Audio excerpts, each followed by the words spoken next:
Greetings, Felton in time and space! This is your host, Tomoya Shadow, and welcome back to the channel, and welcome back once again to some more of the great Ace Attorney Chronicles. We're going to be continuing where we last left off in yesterday's live stream. We were in the midst of Episode 1, The Adventure of the Blossoming Attorney. We shall be completing this episode and possibly starting the next episode. It depends on how long the rest of this episode takes, because I'm wanting to watch SEGA's official Sonic the Hedgehog live stream that they will be having later today, so that'll be something I will be I'm looking forward to. So depending on how long this lasts, it will get cut off pretty early, but that's just what I'm thinking right now. Without further ado, let's get started right away with today's adventure and see what's in store for us. Allons-y!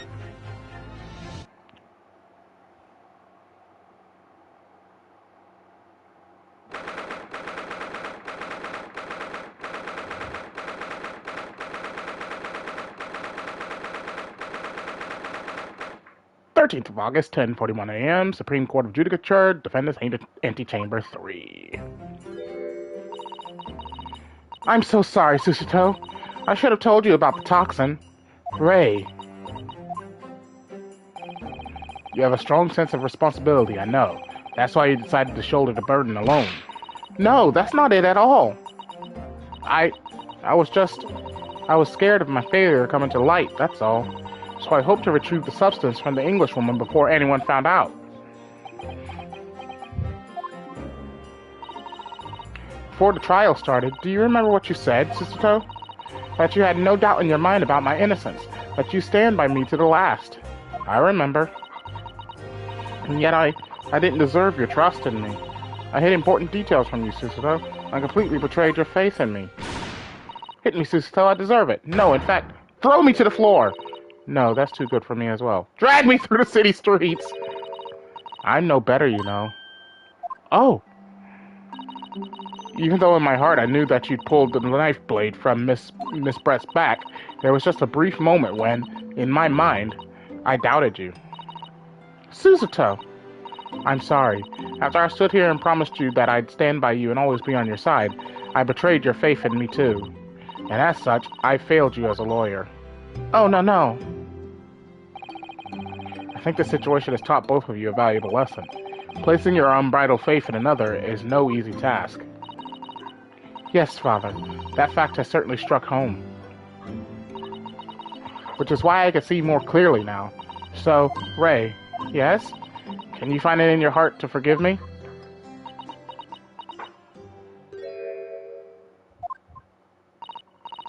Oh, Susato.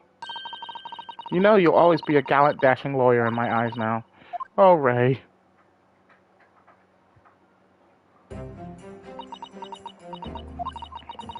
I was so scared, you know, when it happened. I didn't know what was going on. The Englishwoman was sitting at the back of the hut, listening to what I was saying. I know it was you who stole the poison. Well now, whatever do you mean? And then a moment later, she suddenly got to her feet, before collapsing on the floor in front of me, with a knife in her back.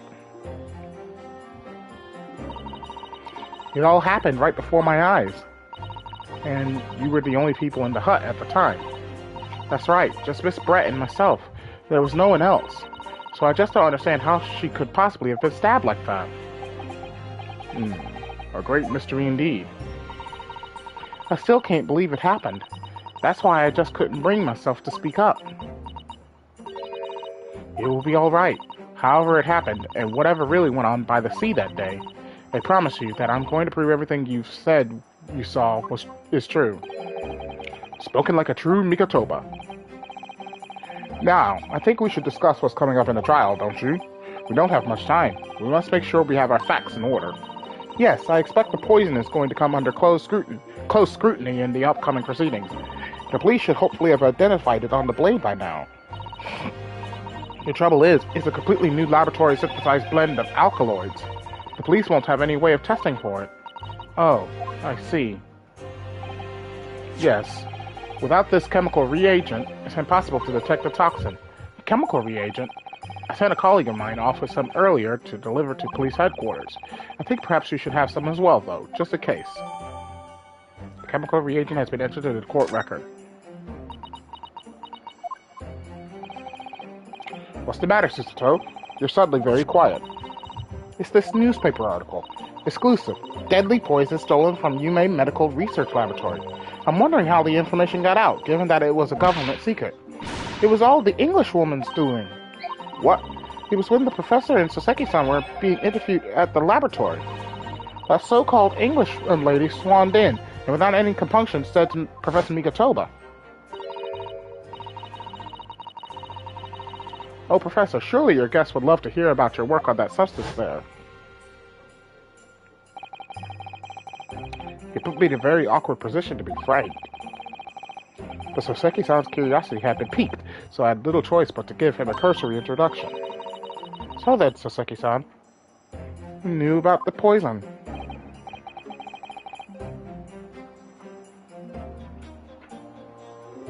Yes, and it's highly likely that the reporter who was writing up the story about us would have caught a glimpse of the toxin too.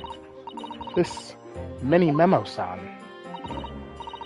By the way, did that reporter join you all when you went to the beach? Oh, no, I don't remember the reporter being there. Indeed, he shouldn't have been. I very much doubt anyone would have wanted him there. Oh? A known criminal had been given permission by the authorities to bathe by the seaside. Soseki-san pointed out that inviting a reporter might be problematic, so the man was sent back to his office. Yet he obviously didn't go back. He secretly followed the party to the beach and took this very candid photograph. And then presumably he posted it anonymously to the police. Ah! Yes, that must be what happened. Counsel! We've just heard that the new witness is now ready to testify. The trial is about to resume. Please proceed into the courtroom at once. It's time to steel ourselves once again, then. Defense Attorney Ryotaro Naruhodo. Yes! Ray has put her faith in me now and told me everything. So I can't let her down. I have to prove that what she's telling the court is true. I have to prove what really happened that day.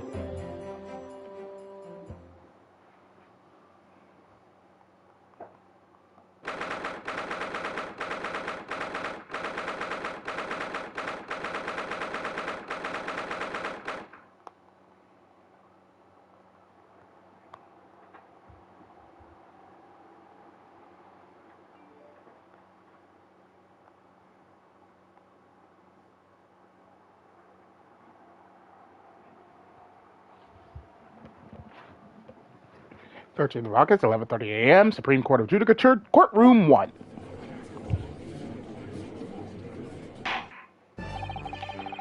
I hereby call this court to order as we reconvene to continue the trial of Ray Membambi. Prosecutor Aochu, have you summoned the new witness? Before I address that question, Your Excellency, I have some very important news to share. Oh? What news? And why does he look so happy about it? During the recess, with the collaboration of Professor Mikotoba's laboratory at Yume University, the police re-examined the knife that was used to end Mr. Giselle Brett's life. Excellent. I admire your rapid handling of the matter. Oh, too kind, Your Excellency, too kind. I was merely carrying out your instructions, of course. I had the reagent delivered to the police headquarters by rickshaw, so it would be there in good time. But judging by the man's swagger, I fear we might need to brace ourselves for the inevitable. And, counsel, what were the results? This dagger, which was so cruelly used to end the life of the victim, has no trace of poison anywhere along its blade. What? Are you sure about that? I would stake the reputation of the police on it. Armed with the reagent, the test is extremely simple. They couldn't have made a mistake. The murder weapon has been entered into the court record. In short, the accused's feeble excuse earlier has been utterly destroyed.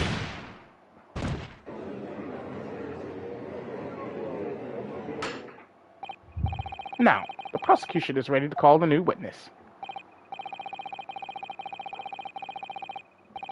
Ah, the newspaper reporter who managed to capture a photograph of the crucial moment. Good.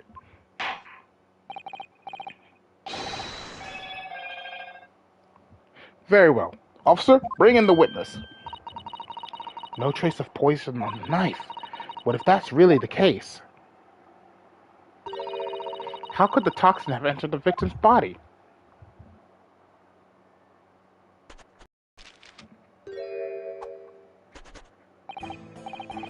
Witness, please state your name and occupation for the court. Write-in mini memo of the Shoujo News. I'm what people like to call a journo. What's a journo, Father? Do you know? It's simply a contraction of journalist. I'm there where the news breaks, putting pen to paper to catch those scoops so they're in the print the next morning. They don't call me the hero of the Herald for nothing. The nice guy of news. I already hate you! I already hate you! Oh, so, it was you who took this photograph, was it? Well, well, what have we here? I'm sorry. Brace yourselves, people. Many members sensing a scoop in the offing. Female student of the foul play defended by curiously handsome young lawyer in Supreme Court. The readers who will lap this up will set it above the fold at 72 point in a 5-leg format for the morning edition. Huh? Right then. Let's start with your name. Oh, it's Ryotaro Naruhodo. Next, what made you want to become a lawyer? I wanted to reform our country's legal system, I suppose. Ryotaro has suddenly become very ambitious, I see. I just borrowed Kasuba-sama's dream for a while. By the way, my name is Takasuchi Aochi. That's Taketsuchi Aochi. The so-called dark horse of the Supreme Court. My objectives strike fear into every defense lawyer's heart. He doesn't believe a word you just said. No, the readers won't buy that. What? Witness? Yes. What this court demands to know is whether or not you were responsible for the taking of this picture. It was delivered anonymously to the Imperial Police Bureau only yesterday.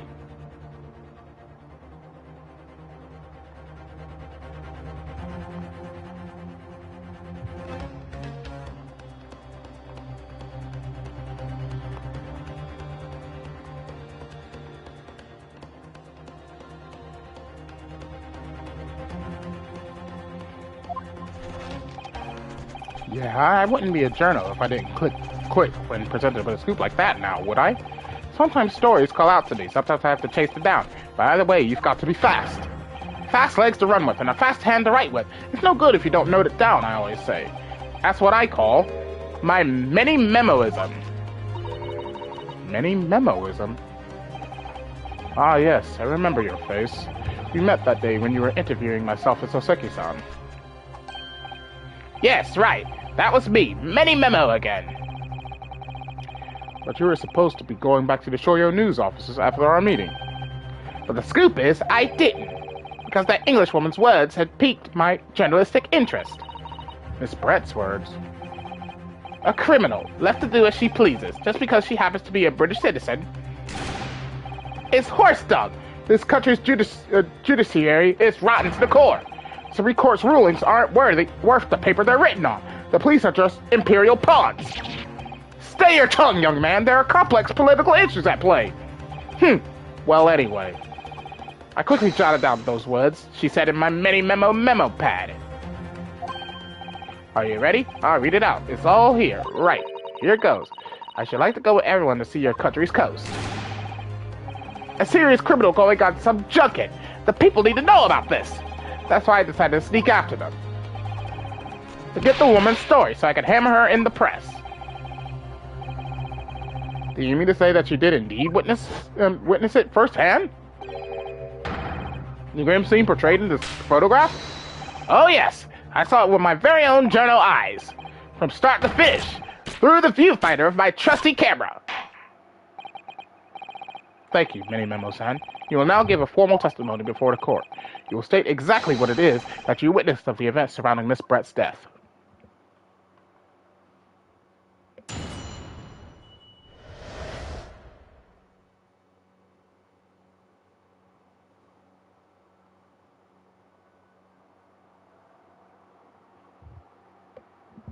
The camera never lies. The beach hut was made of shoddy old reed screens, so there were plenty of gaps I could see inside through. That's not important. The Englishwoman was sitting on a stool when the student girl came in and started arguing with her. Okay, that's kind of expected. Seconds later, the girl pulled out a knife, throwing the Englishwoman to the floor as she stabbed her in the back.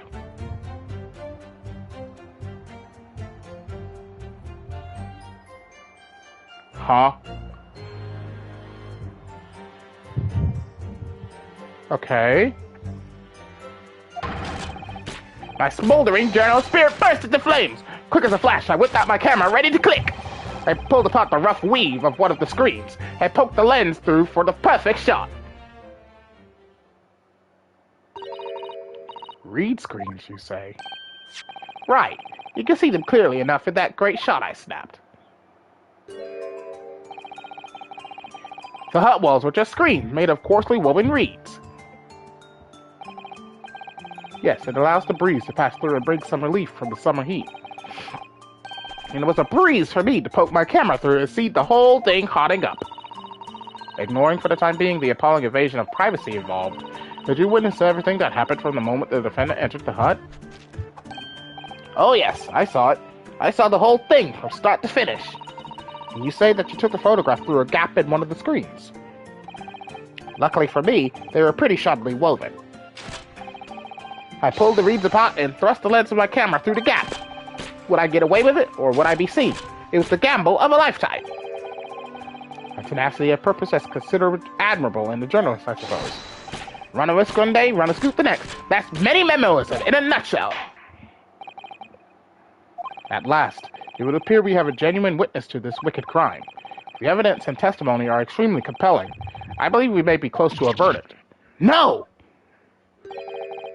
Wonderful news, Your Excellency. Wonderful. Nevertheless, it cannot be denied. But this testimony begs one very large question. What question? Exclusive news, a startling photograph, all the makings of an exceptional story for the reporter. Why, then, was the story never published? Oh, that's right! It seems clear to me that there are circumstances at play here that are yet to be understood. Ha! More pathetic excuses! Very well then, counsel. Proceed with your cross-examination. Yes, Your Excellency. There's more to this reporter than meets the eye. He's keeping something about this case very close to his chest.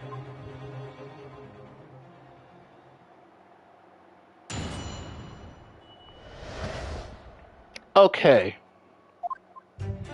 First off, we gotta press on a statement. Personally, the one statement that stood out to me was statement number 3. I feel like there's more to this than meets the eye. Especially considering that what we've seen of the hut is pretty small. So how would she be able to get behind Miss Brett and then throw her to the ground and then stab her? Someone would have obviously seen that because that hut is way too small. Hold it! Let me see here. Do you swear before this court that you actually saw the precise moment when the stabbing took place? Ha! The precise moment? I didn't see just that. I saw the whole hellish scene play out, from start to finish. I have here a simple plan of the beach hut. Perhaps you could use it to explain to the court exactly what you witnessed. Right you are. It's all here in my mini memo pad. When I first peered into the hut, I'm sure that the English woman was on this stool at the back of the hut here. Yes, the accused's own testimony confirmed that. She just sat at the back of the hut, smiling sweetly, is what I have noted down. It's my turn to testify now. Try not to interrupt. Ugh. Then the next moment, as I was watching, the evil student girl entered the hut. After a while, the pair of them ended up in the middle of the hut, arguing furiously. The Englishwoman went for the student, but the girl dodged out of the way. And in a flash, plunged the knife into her adversary's back as the two passed each other. What you describe is a grim crime indeed. Never sugarcoat the truth. That's what mini-memoism says. Okay. So now we have the beach hut plan into our court record. How can I use this?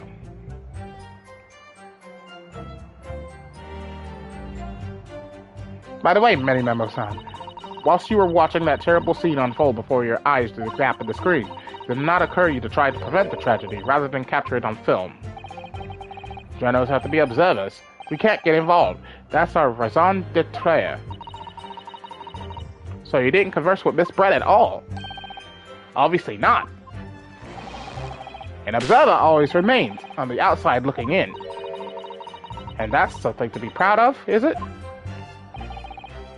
Your Excellency, if I may. Yes, Professor?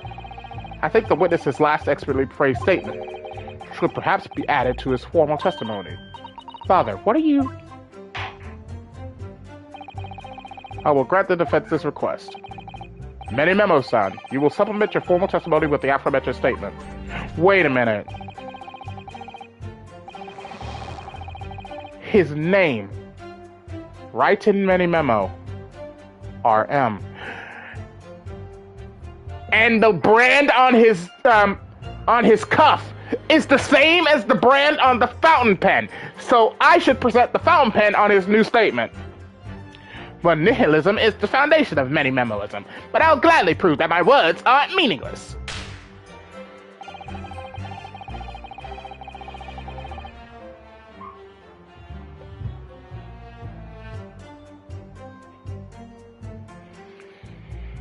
I never once set foot in the hut, nor spoke with the Englishwoman. I was there only as an observer. Really? Then why is your pen there? Objection! Many-Memo-san, until now I've had a firm belief that newspapers are in the business of uncovering and publishing the truth. You're spot on there. The press doesn't lie, which is why I'm proud to wear the emblem of the Shoujo News on my arm.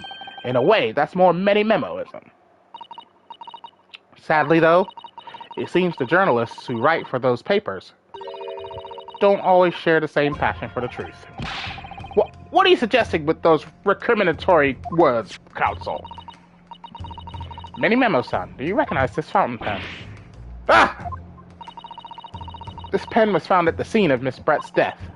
In fact, the murder victim was gripping it in her hand as she died. What are you...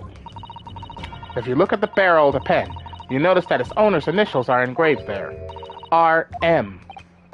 Yes, thank you for bringing that up, counsel. The initials of the accused, Ray Membambi. Is it a coincidence, I wonder?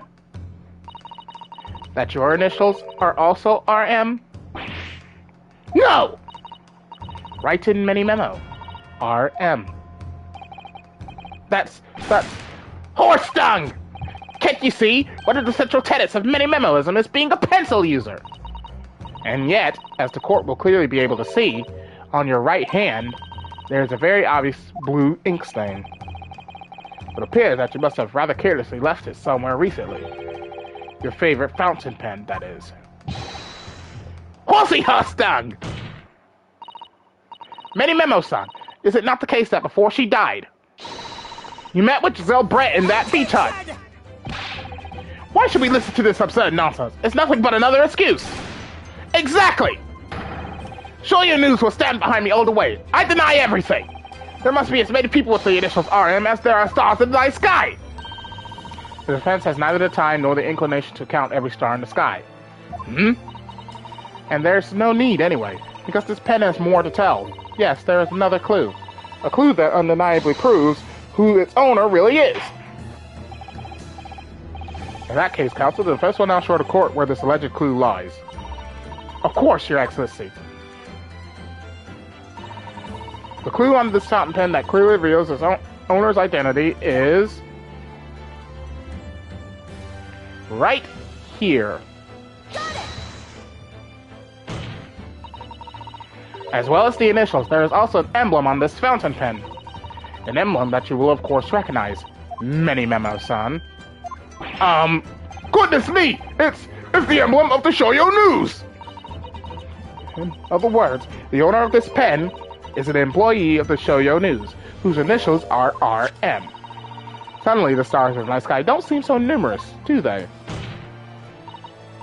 Well, Mini-Memo-san, how do you respond? No!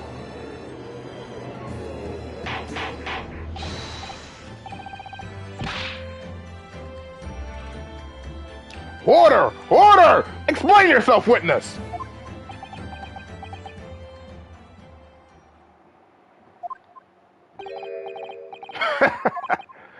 So, this is how the mighty Supreme Court works, is it? Using coercive tactics to have well-meaning citizens reveal harmless secrets. I've used nothing but honest tactics. Alright then, fine. I won't try to hide it anymore. Yes, not long before that grim tragedy unfolded, I, a Shoujo News reporter, on behalf of the public, conducted an interview with the Englishwoman. An interview? You never mentioned this before? When exactly was this? As I said, it was before that evil little student girl showed up face in the hut. It couldn't have lasted more than 2 or 3 minutes, that's all.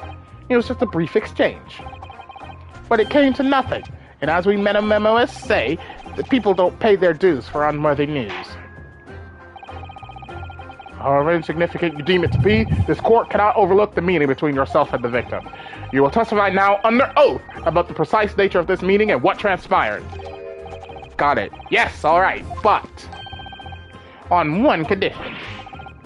Condition? In all good conscience, I couldn't speak out alone about this. You need to call back the earlier witness, Soseki Natsume-san. Soseki-san?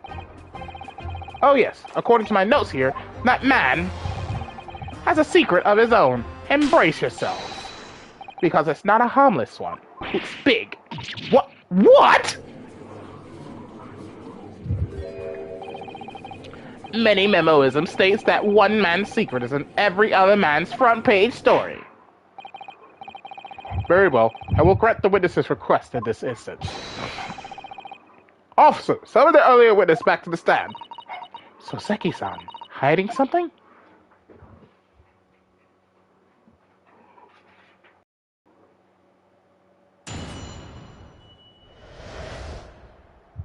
The witness's secrets. I asked the Englishwoman for an interview, but she declined, so I left the hut without making a fuss. Then, watching secretly from outside, I saw the woman being stabbed and the other witnesses come running. The detective realized that the victim still had a pulse, so he ran off to fetch help. That's when this writer man here asked the woman a very significant question. But he didn't say anything about that in his testimony, which is why Mini-Memoism demands I reveal it now. You mean to say the victim? The victim regained consciousness? In which he did. You decided to ask her a question. That's, true, yes. He did. And that's not all. The woman gave him a very definite answer. An answer that incriminates the accused. This is preposterous. Why am I only hearing about this now? Why didn't you mention this before, you yokel hack? It wasn't even a conversation. Yes, I did pose the withering English Rose a question. I don't deny it. Well, she could no longer speak. She was barely conscious, even. Counsel for the defense, I expect a thorough cross-examination to be conducted here. This court must and will know the truth. Absolutely, Your Excellency. The reporter is claiming that Miss Brett implicated Ray somehow. What on earth could have happened in that hut?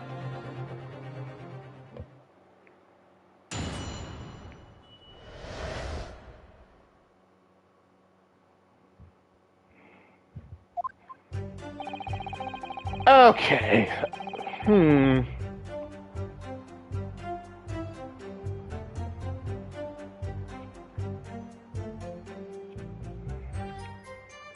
Well, if anything, it would have to be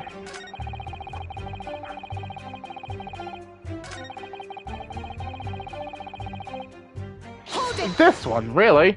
It had to be this one. What question? What exactly did he say? Well now, you should hear that from the horse's mouth, I think. Don't you, Mr. Writer Man? Ah! out with it, you yokel hack! What did you say to her? What did you say to the dying English woman? Well, in truth, I've been catching crabs at the water's edge and building castles in the sand, you see. Well, the seaside is a place to be at leisure, I suppose, even for a grown man.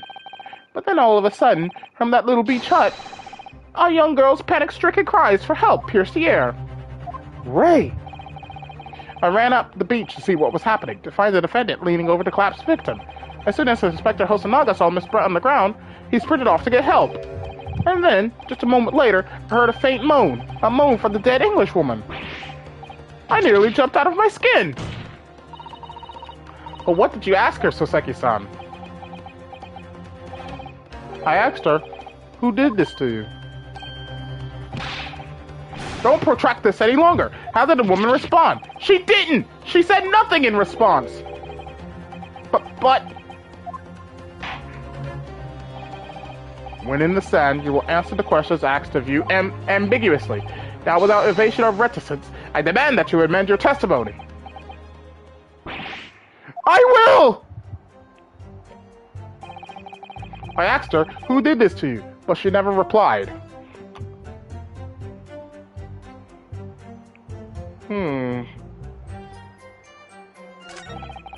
She just lifted a trembling finger and pointed in the direction of the defendant.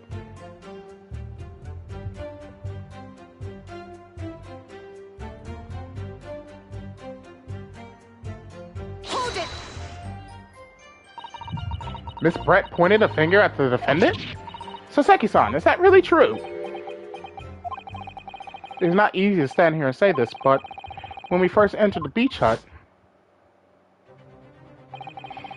the Englishwoman was sprawled on the floor before us, with the student girl standing on the far side of her. And when I asked who did this to you, the Englishwoman summoned her last ounce of strength to point a trembling finger at the back of the hut, which was, it can't be denied, in the direction of the student girl who stands accused today. No. Soseki-san, why on earth did you neglect to mention this in your original testimony? But, fiddlesticks, I say! This is not a British court of law. You respond in Japanese. Yes, of course. The Englishwoman did point her finger towards the back of the hut, but I was trembling, and she was trembling, and everything was a blur. And thinking about it, I feel as though perhaps she was pointing in a slightly different direction. Actually, no, not slightly, in a very different direction to where the student girl was standing, who's somewhere at the back of the hut, where nobody was standing at all. You mean that your memory of events and the direction in which the victim was pointing are both unclear? Yes, that's it, unclear. I'm very, very unclear. Your Excellency, surely this proves the matter beyond all reasonable doubt. Yes, the woman may barely have been conscious, and yes, perhaps her finger wavered slightly, but there can be no doubt that this was an attempt by the victim to confirm the identity of her assailant. Why?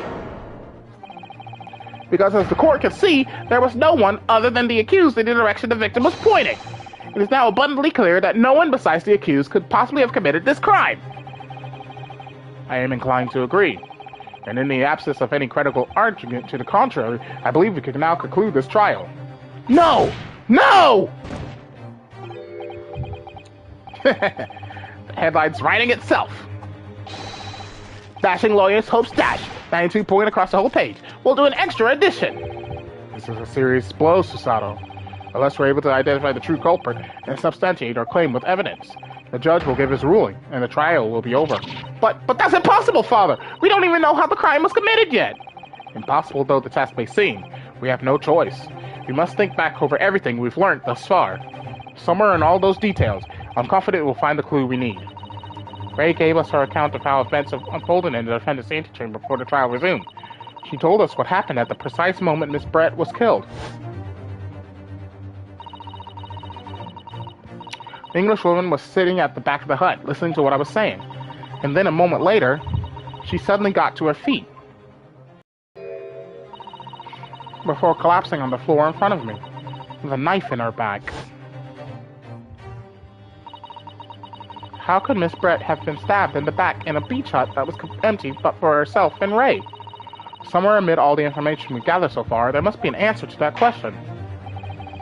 I take it, then, that the defense has nothing further to add. So, the gallant yokel student's luck finally runs out. I can't say I'm surprised. In that case, I am ready to deliver my final verdict on this matter. This is a crucial turning point now. If I can't establish what really happened, it's over. Where was the real culprit hiding? And how did he or she stab the victim? I know how. Objection!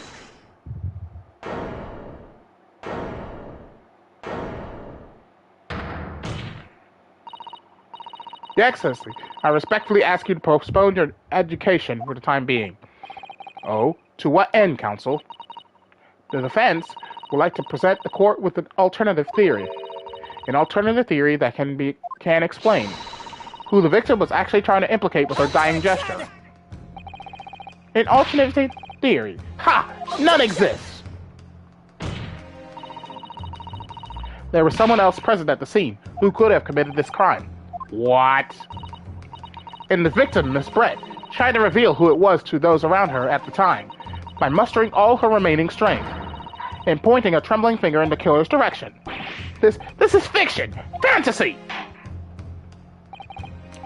Very well. As you seem so sure of yourself, counsel, I am prepared to hear your alternative theory. So, young Ryutaro Naruhodo. Yes, Your Excellency. You will present your latest theory to the court by means of this plan. At the moment of the victim was stabbed, where exactly are you proposing the culprit was concealed?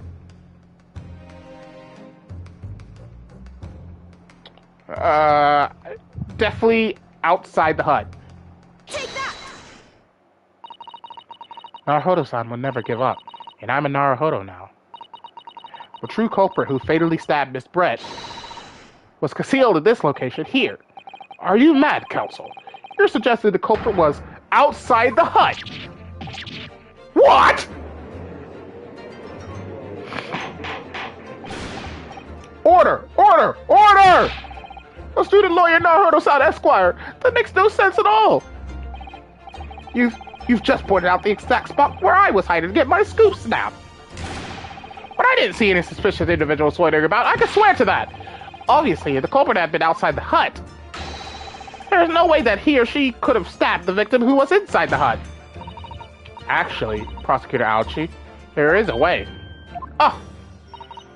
And, in point of fact, the defense can provide evidence strongly suggesting that it's precisely the way Miss Brett was killed. You're bluffing! You're bluffing, you yokel! The defense's accusation is clearly too fantastical for the court to comprehend. You will need to give us more guidance, counsel. What piece of evidence corroborates your theory that the victim was stabbed from outside the hut? The incriminated photograph?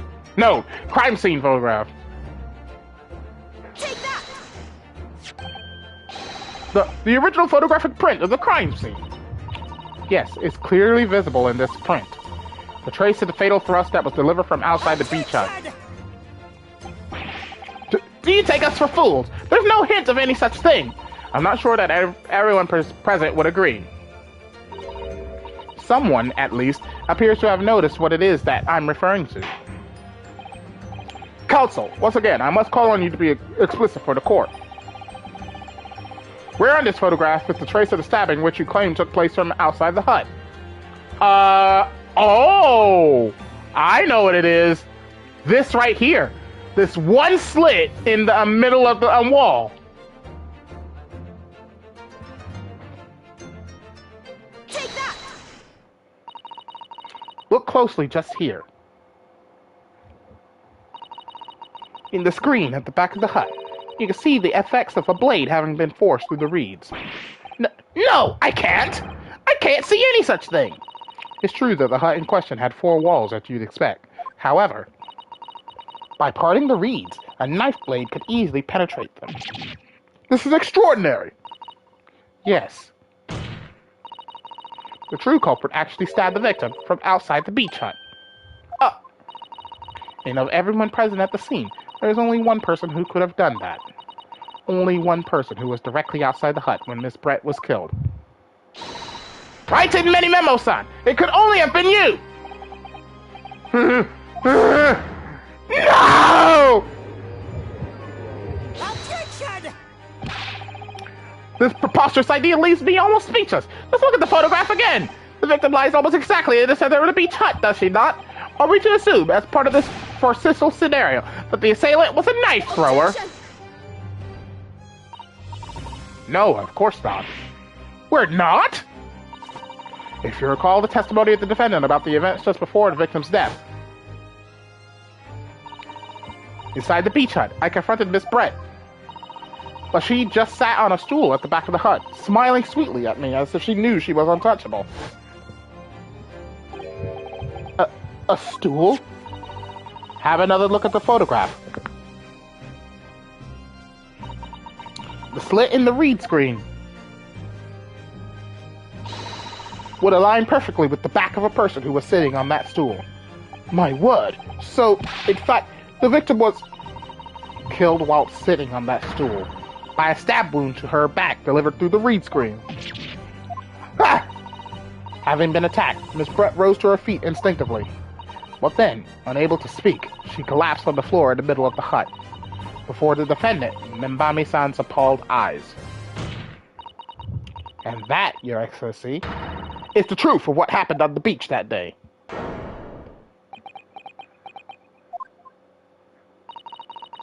By your silence, Memo-san, I take it that you don't deny the charge.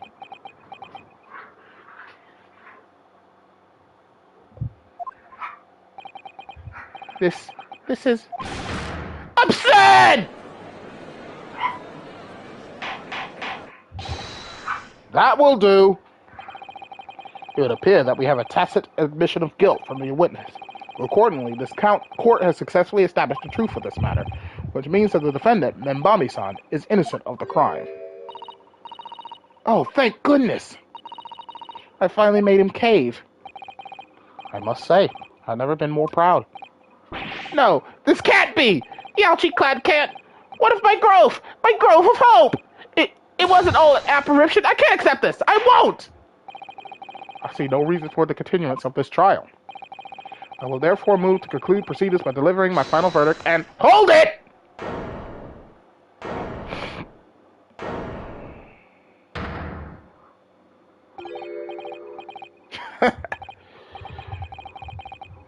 Hello, Leo.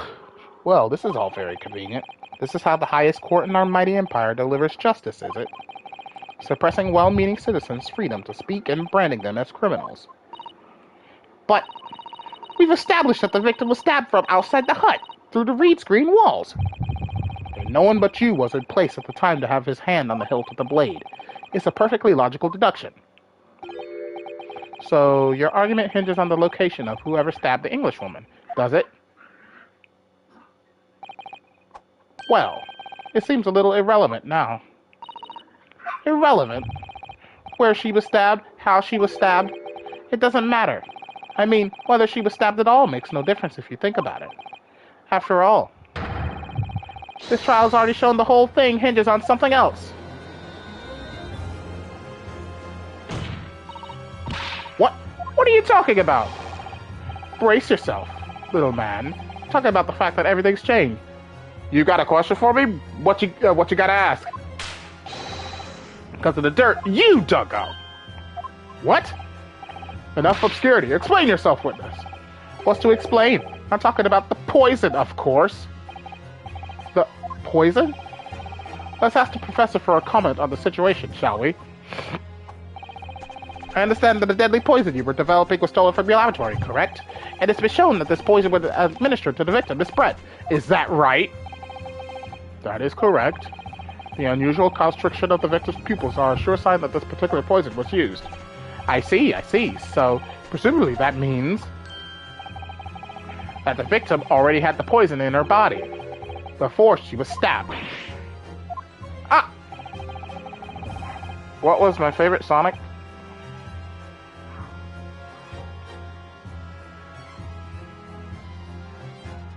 My favorite Sonic series? Oh. I'd have to say Sonic SatAM, honestly. It's a close,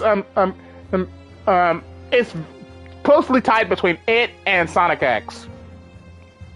Given that their pupils were clearly constricted, it seems highly likely, yes. If she had been dead already, the poison could not have circulated in her blood.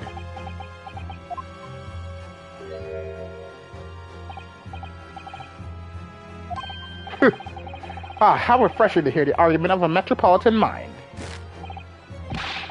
Precisely. It matters not a jot who stabbed whom and whose back and with whose blade. Because, quite simply, the Englishwoman's life was taken not by the knife, but by the poison. But that can be explained by the poison being on the blade, as I already... Oh, very nice. Forgotten already, have we, yokel? During these very proceedings, the laboratory of the professor at your side assisted in proving that the blade of the weapon used to attack the victim had no trace of poison on it whatsoever. Ugh. So let me get this down. The facts, as skillfully established by the defense of this trial, turn out to be a headline-making red herring. Is that about right? Well... Ah!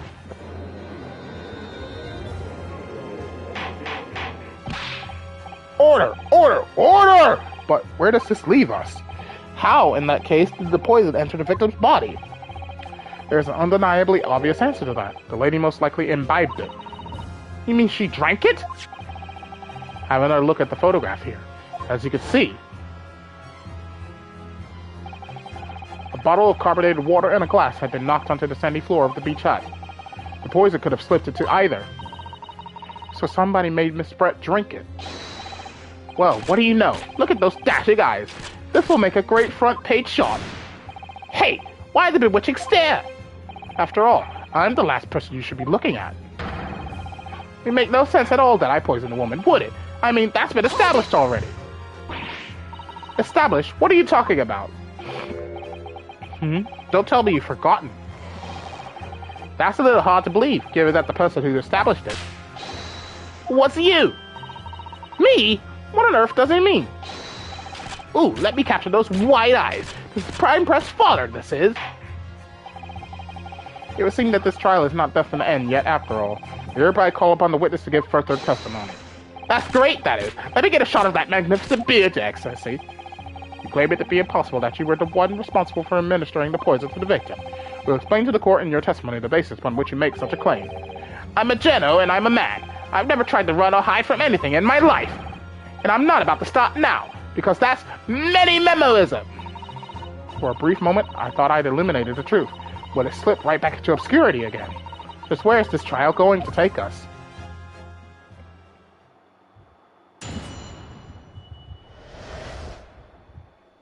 Complete innocence. What did I think of the movie? Oh, I enjoyed the movie. I enjoyed them a lot. Oh yes, I stabbed the Englishwoman, and it's that very fact that proves I'm innocent. Because why would I have bothered to stab the woman if I've already poisoned her? When I heard the student girl and that pompous English murderer arguing, it got my goat. If the courts weren't going to punish Brett for what she did, someone else would have to see justice done. So, you admit it then, that everything happened as I described. That you are the one who stabbed Miss Brett in the back through the reed screen. You can blame this miserable country of ours. A country that bows to the pressure of foreign powers and lets murderers walk free. What kind of future can a country like that have? That's why I did it. I did what our pathetic leaders didn't have the guts to do. Slap bang in the middle of that charming lady's back, I plunged the blade of sweet justice right in there.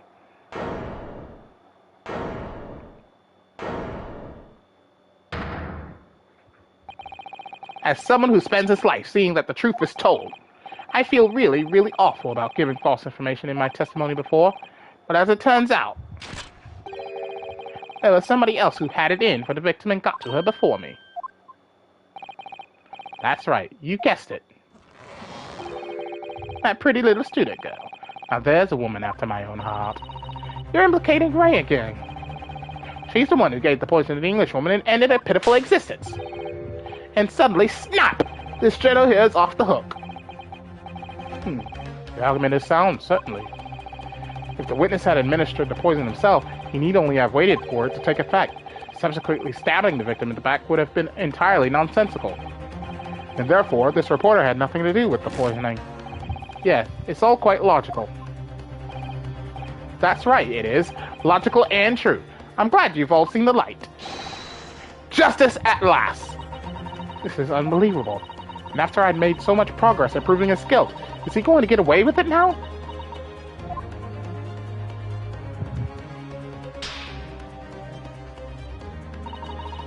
Think of Kazuma-sama and Naruhodo-san. They never stop looking for a way forward until the judge's final gavel. Very well then, counsel. Proceed with what I assume to be your final cross-examination in this trial. Yes, Your Excellency.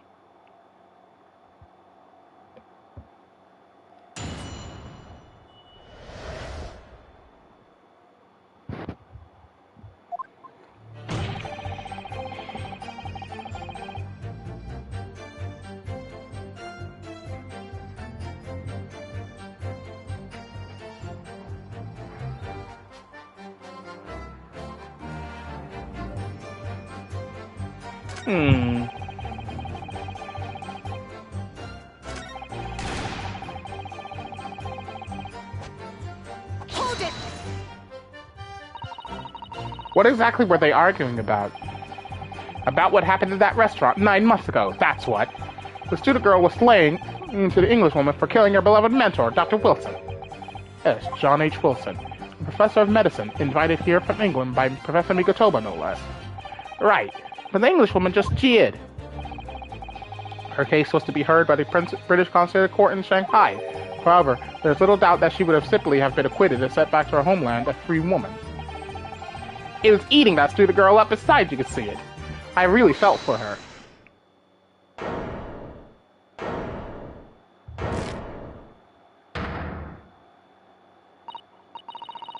I can't stand here and listen to this tripe.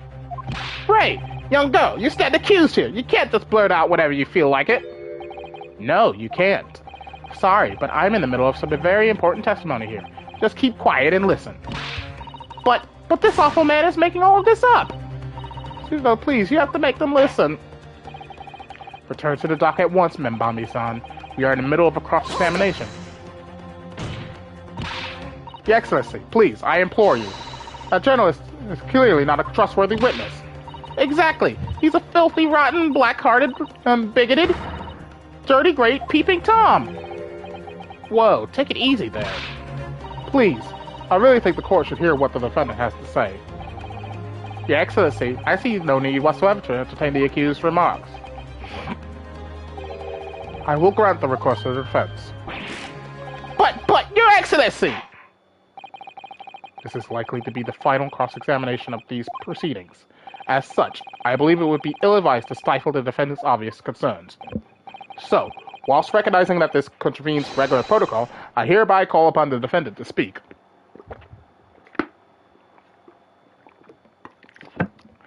Ah, good water.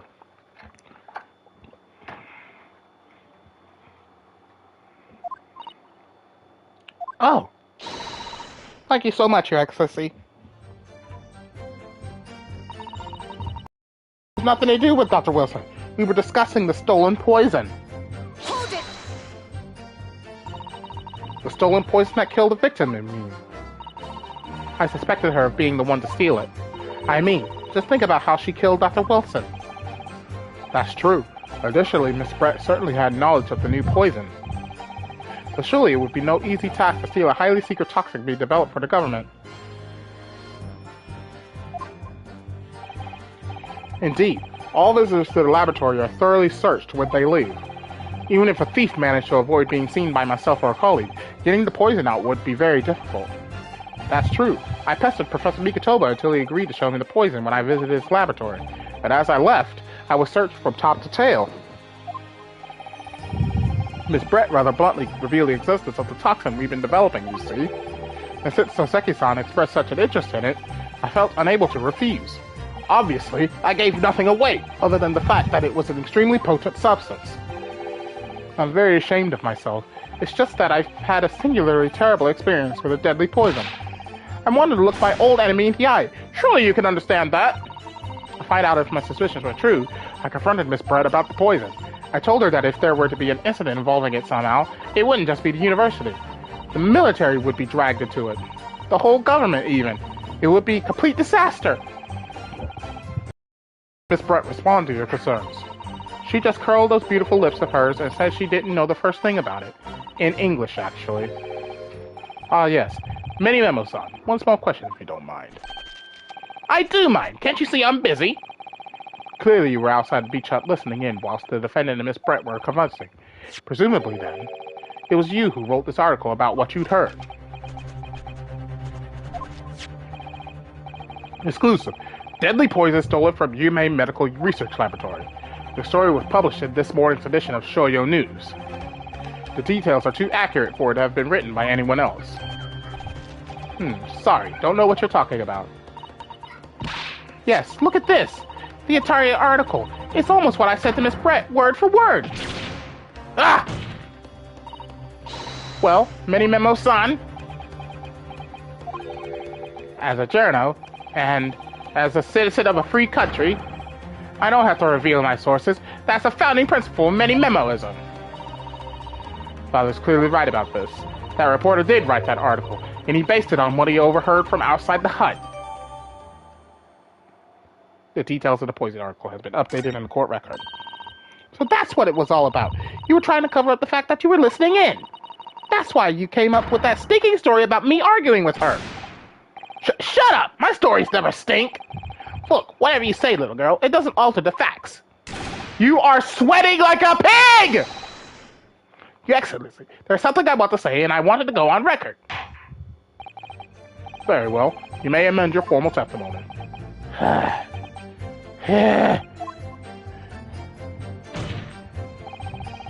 The point is, if you poison someone, there'd be no reason to then go and stab the person as well.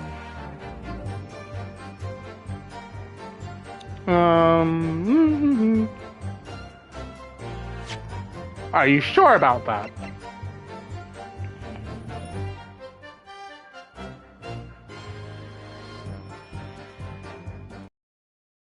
Objection!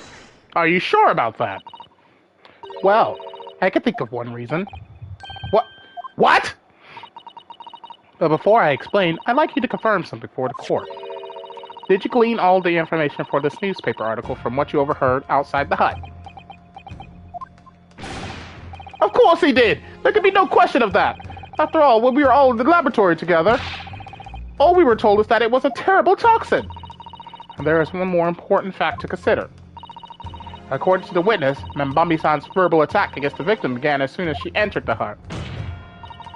In other words, it would have been impossible for her to have slipped the poison into Miss Brett's drink.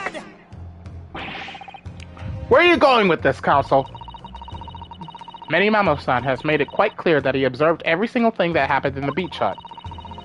If the defendant had somehow found an opportunity, this man would have seen it. Ah! Which means that Miss Brett couldn't have imbibed the poison whilst the defendant was present. In fact, it must have been administered to her before Membami-san entered the hut.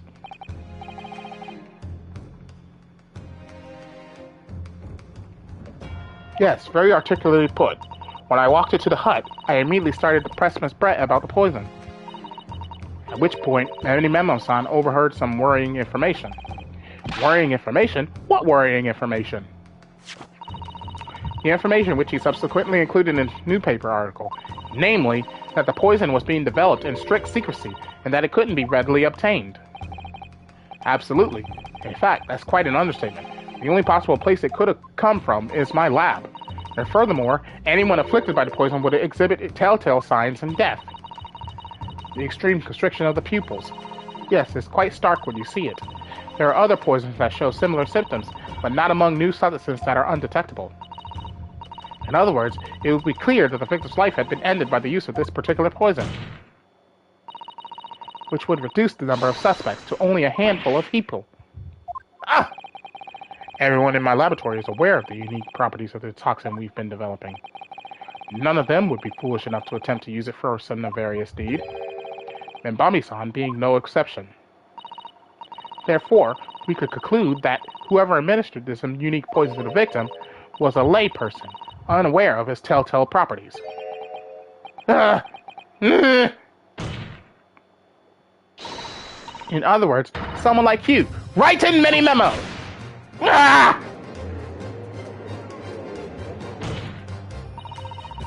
It was you who stole the poison from the laboratory that day, and it was you who administered it to the unwitting victim.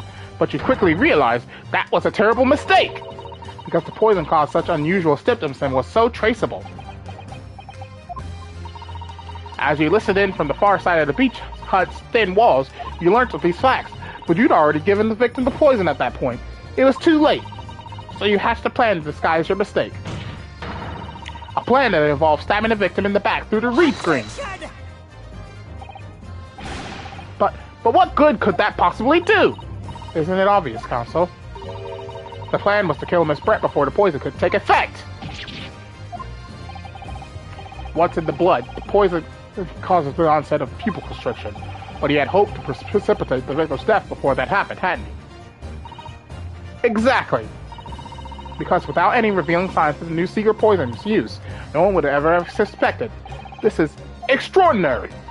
Yes, the effects of the poison meant it would be too easily identified, so the killer had to mask his use, which he attempted to do by plunging a knife into the middle of the victim's back.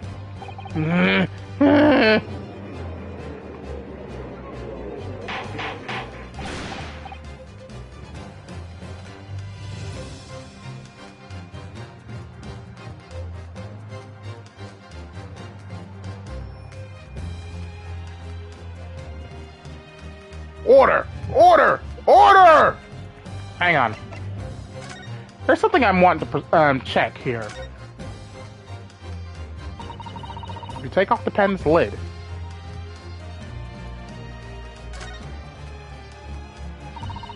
Now let's unscrew the barrel, shall we?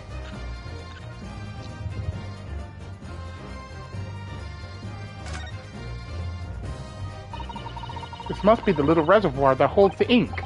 Yes, you fill it by drawing ink from a bottle up through the nib. There's something wrong, Father. Just that there doesn't actually appear to be any ink in there, that's all. Oh yes, you're right. It's pretty much empty. Well, it could be on the verge of running out, I suppose.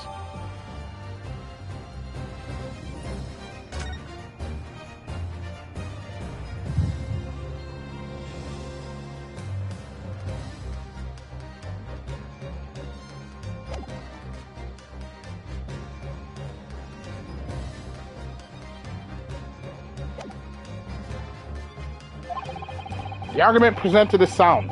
The court is satisfied that it warrants consideration. Does the prosecution have a counter-argument it wishes to put forward? Well, there are a number of... yes! I counter completely! The prosecution's evasive response clearly shows that in much the same way as he nurtures the remnants of his top knot, he is clinging to lost hope. Lost hope?!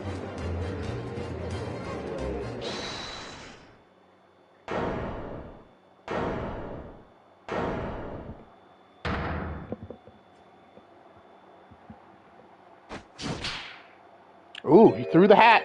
Ah! You pathetic, useless, fallen samurai! Fallen? Who do you call it fallen? My budget of growth is up. I don't need a counter-argument. What are you talking about? It should be blatantly obvious. I stole the poison, you say. Gave it to the victim, you say. Stabbed her, you say. Lossified theories. But I don't need a counter-argument because you don't have an argument yourself. Where's your evidence? Yes, you make it all sound so plausible, don't you? But without evidence, it means nothing! Whereas I base my news on facts! Facts? What do you mean? Explain yourself. I mean what the professor said earlier in this trial. It's all here, in my many memos. Every word, every slip of the tongue, all noted! That's what the Shoyo News is famous for! It's the power of the printed word! Well, surely it would be no easy task to steal a highly secret toxin being developed for the government. Indeed, all visitors to the laboratory are thoroughly searched when they leave. Even if a thief managed to avoid being seen by myself or a colleague, getting the poison out would be very difficult. How's that then? Blown the story wide open? See, I, write in many memo, a mere reporter from the Shoyo News. Couldn't possibly have stolen that poison from the professor's laboratory. Ah! But there can't be any question of it. He must have stolen the poison that day. He stole it and used it to kill. And if that's the case, as you've identified, the poison itself is the definitive evidence we need. Because whoever stole it from the laboratory that day is the true culprit here. What's your point, you annoyingly handsome country bumpkin? My point is this. There is one way that you, Memo-san, could have stolen the poison that day. I have heard enough verbal conjecture now, thank you. What the court must be shown is evidence. What proof do you have that this witness stole the poison on the day in question? Let's examine this again. Because the one thing that it didn't mention was anything about the poison. Because I think I'm on the right track here. That this is definitely how he snuck it out. By putting it in his pen. He put it in his pen. This must be the little reservoir that holds the ink. Yes, there's something wrong, Father. Just that there doesn't act... Well, we already seen this one.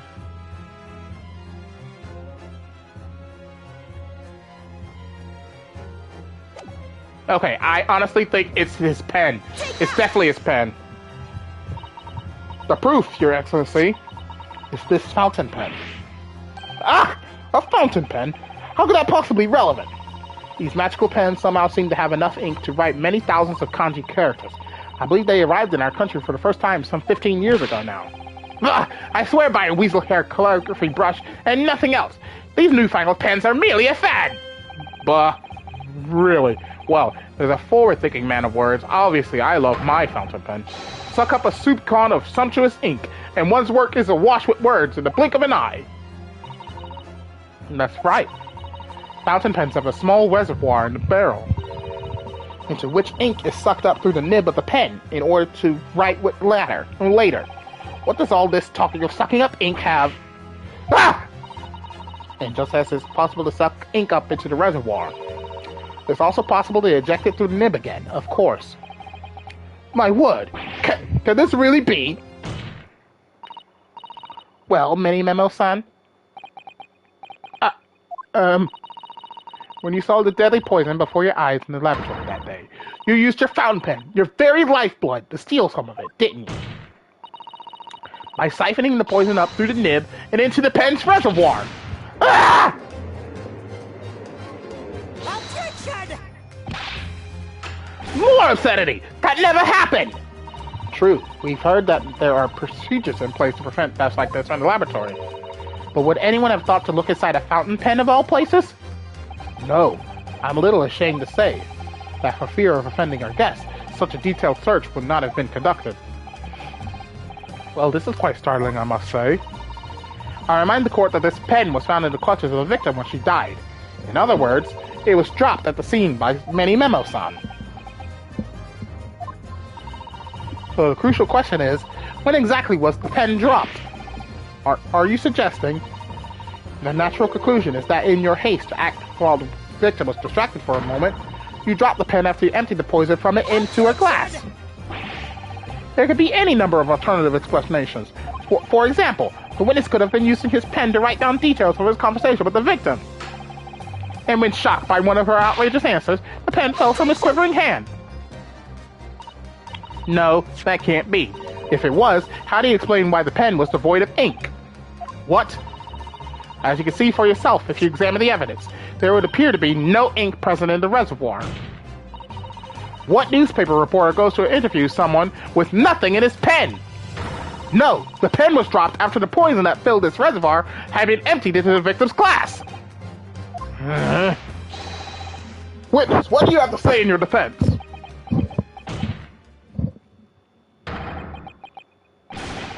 So this is how our modern justice system works, is it?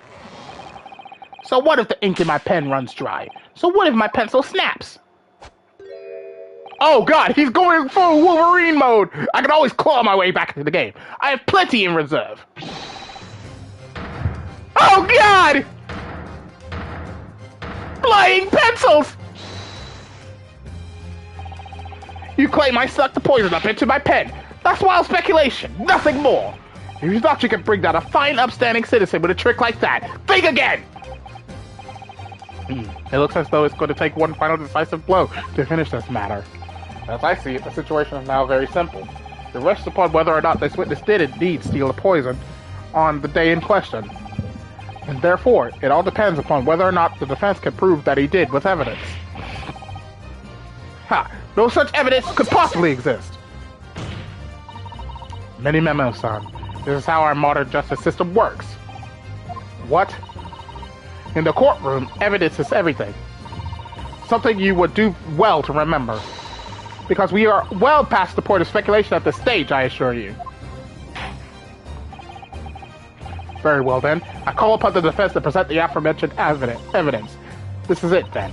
This will be the final piece in the puzzle.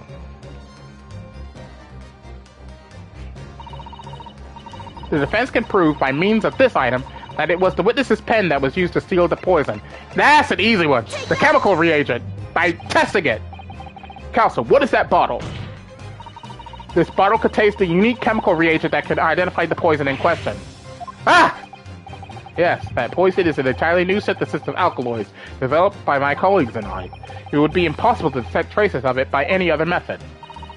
Or from any other perspective. Simply with this chemical reagent, anybody at all could check for traces of the poison. A reagent? What? One drop the contents of this bottle on the tip of the fountain pen, Menimamo-san, is all it would take to solve this case beyond all reasonable doubt. No, you can't. I won't! Your crimes are bad enough, but at least know when to admit defeat. Your Excellency, the defense requests permission to carry out the test of the fountain pen at once.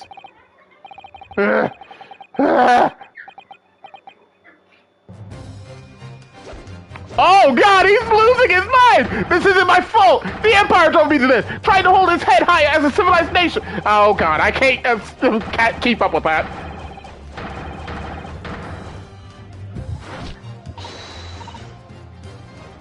Oh, the throw! The throw!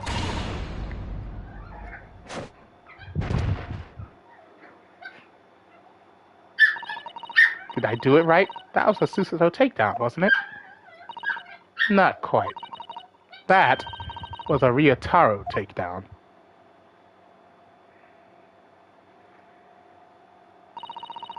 The instant the first drop of the reagent touched the nib of the fountain pen, it was clear to everyone present.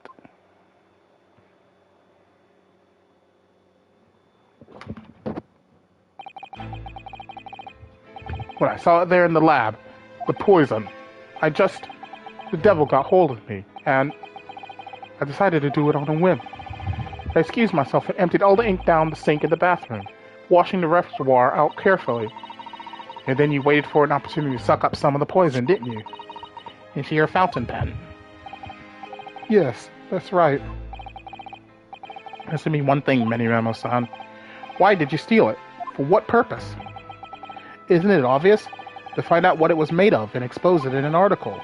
I mean, it was a secret project after all. Too juicy for a journal like me to pass up. Then why did the Englishwoman end up dead? I went into that hut intending to quiz her on her situation, that's all. As a reporter. A known killer, enjoying full freedom. Evading justice by leaving the country. I told her what I thought about it. And she just laughed in my face! Oh, what's this? A Far Eastern caveman purporting to practice journalism. Really, you must learn the difference between reporting and listening at doorways, you ignorant plebeian. What did you call me? This country, with its pretensions to a justice system, to a free press, is really very depressing.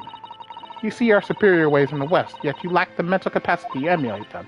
Get out of here, you oaf. Get out and crawl back into the cave you came from. That's when I remembered about the deadly poison I happened to have in my pen at the time. What a terrible tale. In my head, I knew I should just get out of there as quickly as possible. But I couldn't! I couldn't let her get away with what she'd done. Well, she clearly had no remorse at all. I suppose it was my journal spirit, getting all fired up.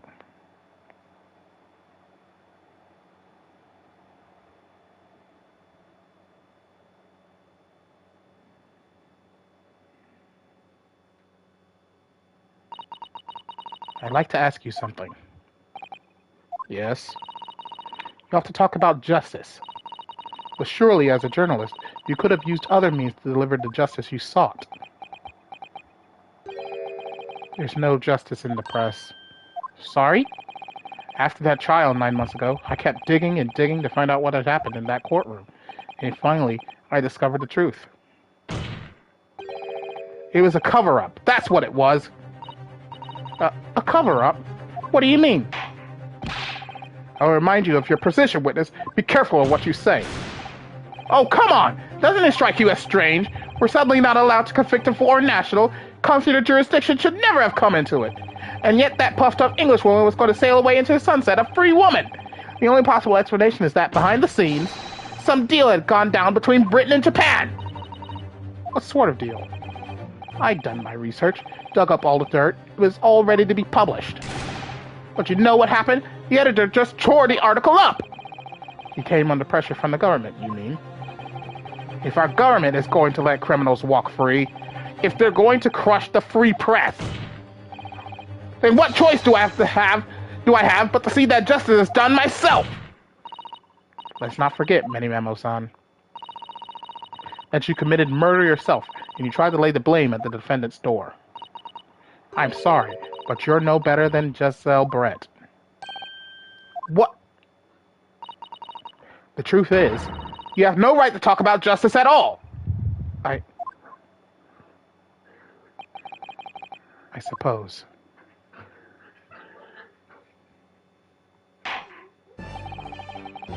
It appears that we have reached the conclusion of this trial at last. Counsel for the defense, Ryotaro Naruhodo. Oh, yes. Sorry, Your Excellency, just musing in a manly way here. It's almost unbelievable that this is your first experience of the Supreme Court. It was an excellent performance. In truth, it very much reminded me of your cousin's exploits. Oh, Naruhodo-san. Ryunosuke, you mean? The way you handled the trial 9 months ago, and the way you handled this one, gives me hope that we are genuinely entering a new era of justice in this land. That's very flattering, Your Excellency. Hearing the defense you put forward today made me feel most keenly that the future of our justice system will be forged by you and your contemporaries. Thank you. So, Prosecutor Aochi, do you have any final thoughts? What is he doing with that? You are not going to commit seppuku, man. Prosecutor Aochi? I, Takasuchi of the Aochi clan, have been bested by a callow youth not once now, but twice. If there was any shred of my former self left, it has withered and died here today. Gosh, your journey to cultural enlightenment sure took a while, didn't it? Silence! Rather than living on in shame, I will end it all now with this blade. For that is the true path of Aochiism. Aochiism? One hopes that that's the only way in which he'll be modeling himself at the witness.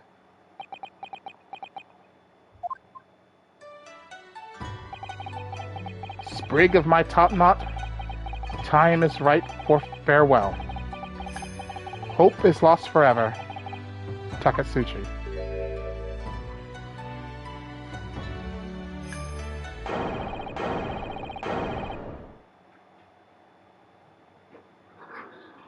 Cut it! Cut it!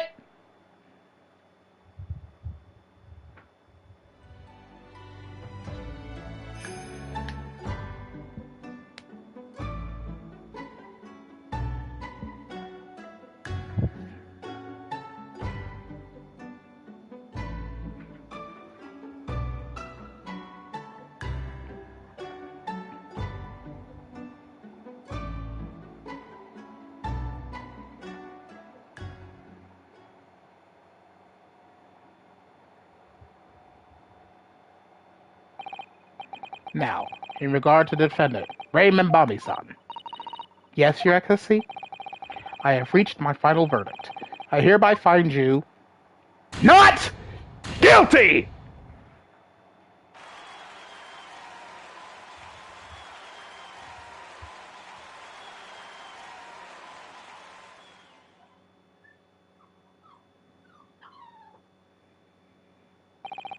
Court is adjourned.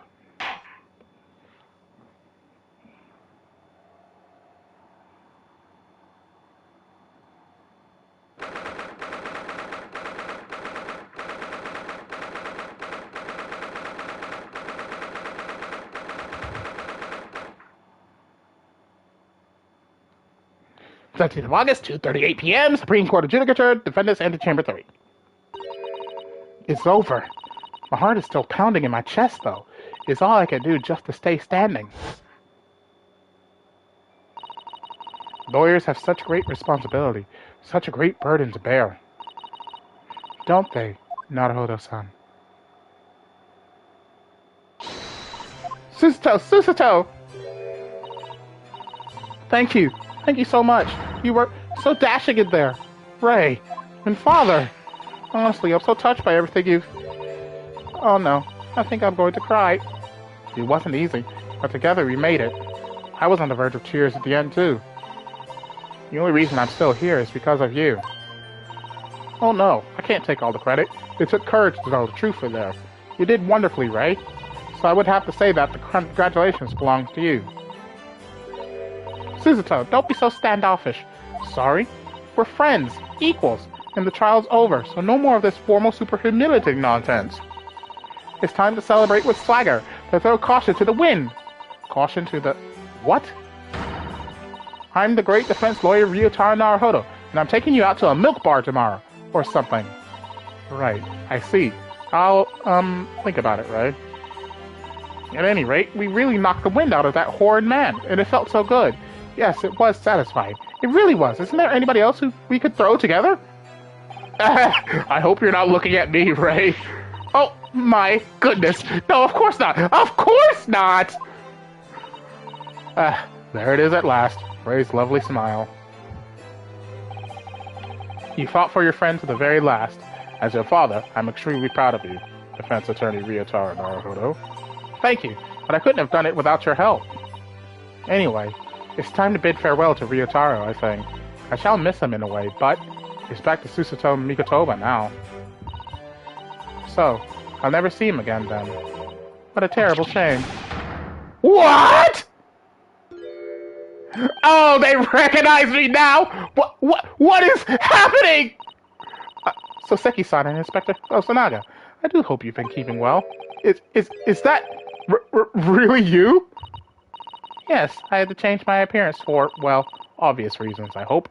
But it's me, Susato Mikotoba.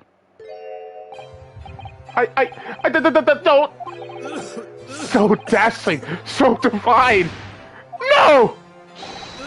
Double dashing! Yes, and devilishly divine! Just look at you! I had no idea, Mr. Sotonas Esquires, that you were a local student Naruhodo-san Esquire's cousin! Astonishingly astounding ace attorney! Oh boy! Poor Soseki-san. So confused. I still remember the first time I ever met him. He was in a prison cell in London. What an extraordinary conundrum it was that the unwitting student from Japan found himself embroiled in. But after Naruhodo-san's skillful defense of the Old Bailey, Soseki-san was free to return to Japan. And now he seems to have earned himself great fame as an author. I'm stunned. That's a truly impressive disguise.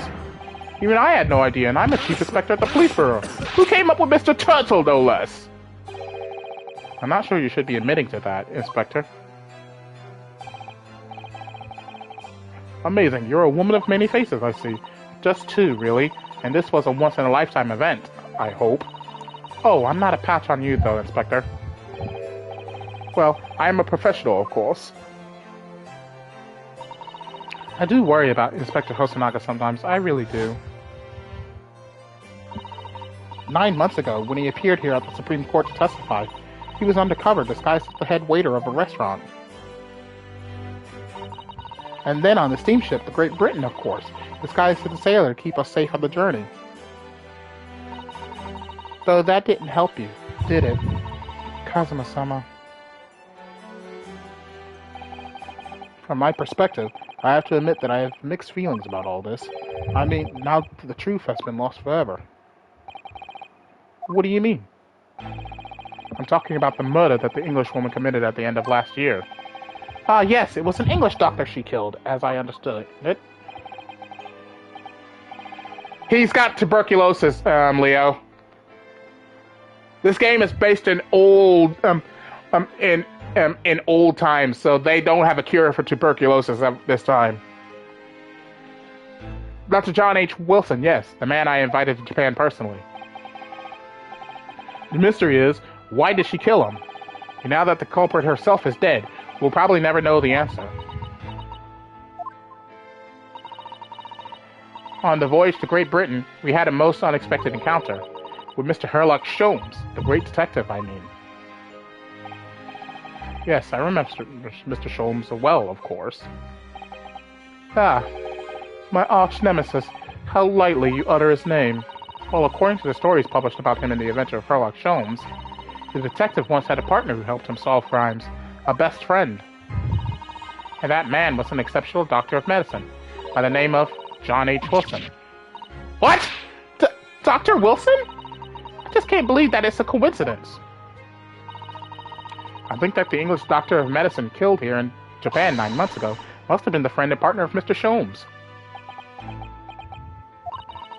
And if that's really true, then the poor girl won't ever see her beloved father again.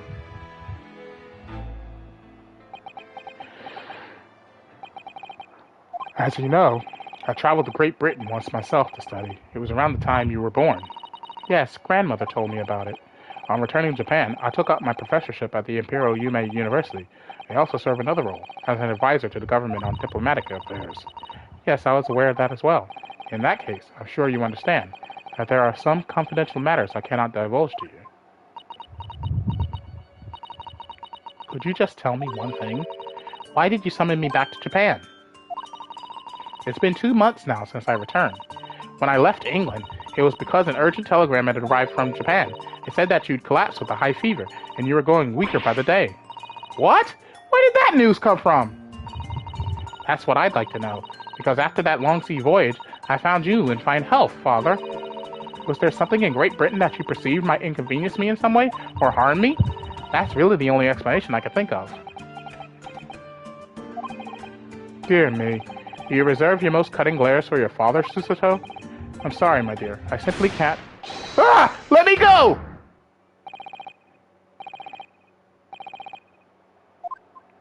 What? Many Memo-san! So, one throw wasn't enough for you? I've got one last thing to say before they take me away. Professor! Me? I know the truth. I know you had a hand in what went on in that visiting student's fate. Visiting student? Giselle Britt, you mean? No, not her. The student of law who left for Great Britain 8 months ago. What? Student of law? He must mean... Kazuma-sama! What are you talking about? What does any of this have to do with Kazuma-sama? Nobody here in Japan knows anything about it. They don't know that the guy never made it to England, that he died on that steamship, and that he'll never... Ah! Oh God, the judge threw him! The judge threw him!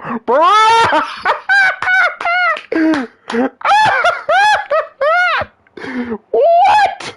The judge threw him! Well, I didn't expect to find him in here. What were you officers playing at?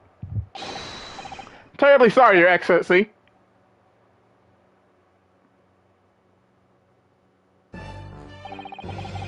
I was coming to tell you that the rickshaw has arrived, Eugene, and it's a good job I came by. Yes, thank you for dealing with him, and I'll be there shortly.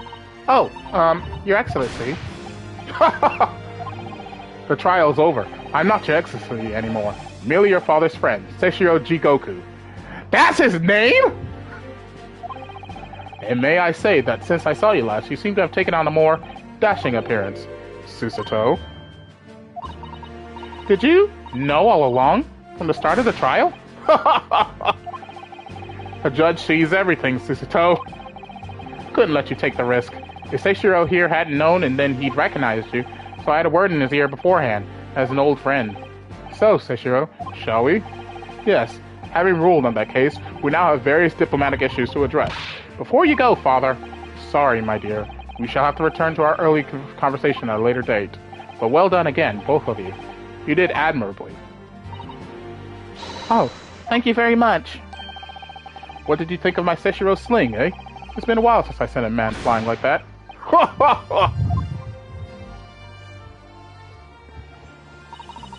Whatever could Father be hiding from me? About Giselle Brett, about Dr. Wilson, and now, it seems, according to the reporter, about Kazuma-sama. I'm going to have to bring this up with Father sometime, when nobody else is around. Judicial Assistant Mikatoba-san Esquires, could I have a word? Oh, yes, of course, Soseki-san. What is it? I think perhaps it could be fate that we're meeting again like this now. You see, there's something I need to tell you. Oh, I believe that it may be related to the reason why your father summoned you back from England. This I have to hear. Please, Soseki-san, tell me at once. I will! As you know, my time in England was terrible. Cursed, I have no doubt. Such awful things I was embroiled in. Thank goodness local student Naruhodo-san Esquire stepped in. After he secured my freedom, I couldn't wait to get on a ship back here to my homeland. Having arrived in Japan, I submitted a report about my experiences to the Ministry of Foreign Affairs. The next thing I knew, I had a visitor. It was your father, Professor Mikatoba. He wanted to ask me all sorts of things about my report. My father? He seemed to be especially taken with a particular part of the report. Anyway, he left eventually, having thoroughly quizzed me.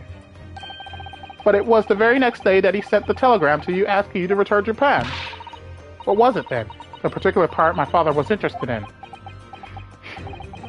I don't really know exactly. But do you remember them? Those two terrible cases I was caught up in? Of course, I can never forget. Your father seemed to concern himself mainly with the second case. The second one? You mean the one Mr. Sholmes forbade any of us to talk about in public? Which is why the only case involving you that any member of the public is aware of is the first. Well, I don't care. I don't have to listen to what that dastardly detective says. Anyway, the point is, it seems that case somehow holds the key to all these curious unanswered questions.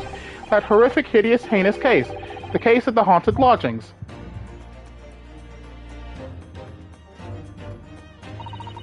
That case somehow caused my father to summon me urgently back to Japan. I thought that whole business was over, but it seems I was wrong. Perhaps that was only the start. Perhaps the story is not yet told.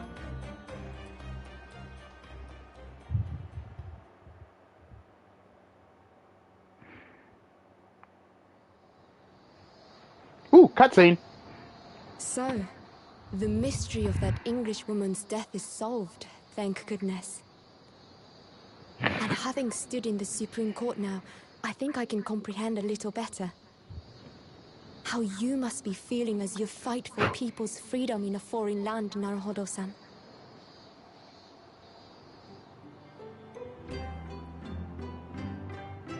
But actually, I'm writing to you today because of another matter. I met Soseki-san and we talked about that second case he was involved in. Father has said nothing to me, but I feel certain of it. That case holds the key to some great unsolved mystery. My notes on the case should still be in the office, tucked away at the back of the shelves on the left. Perhaps you might like to look over them again.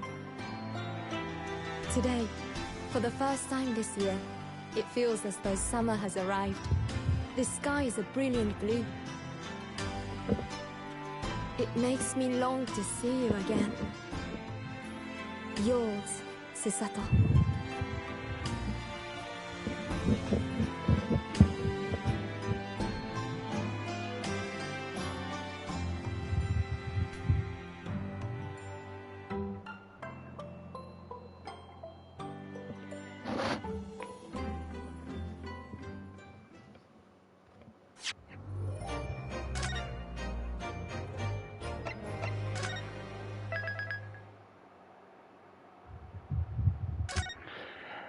Oh, boy. And with that, I think I will end the live stream for today. I've been recording for at least an hour and a half, so I think I'll end it here, and tomorrow... Yeah, Friday. Tomorrow we will pick up episode 2, The Memoirs of the Clouded Kokoro. So, thank you all for watching. If you enjoyed the live stream, please leave a like. Don't forget to subscribe. Don't forget to check out Mother Always PR page or click a link in the description below. To achieve your dream being Makaka, but the biggest for 2 you want to fun it. And of course, don't forget to click that little bell button if you wish to be notified whenever I upload a video or a live stream to my channel. And most importantly, if you wish to see a Let's Plays done, you do so check out my playlist section. All my videos are there archived for your viewing entertainment, so you can watch Let's Plays like God of War, Batman Arkham Knight, Final Fantasy 15, and many, many more. Thank you all for watching. As always, your host, Mario Shadow, saying along Z, and I'll see you in the next adventure. Goodbye, everyone!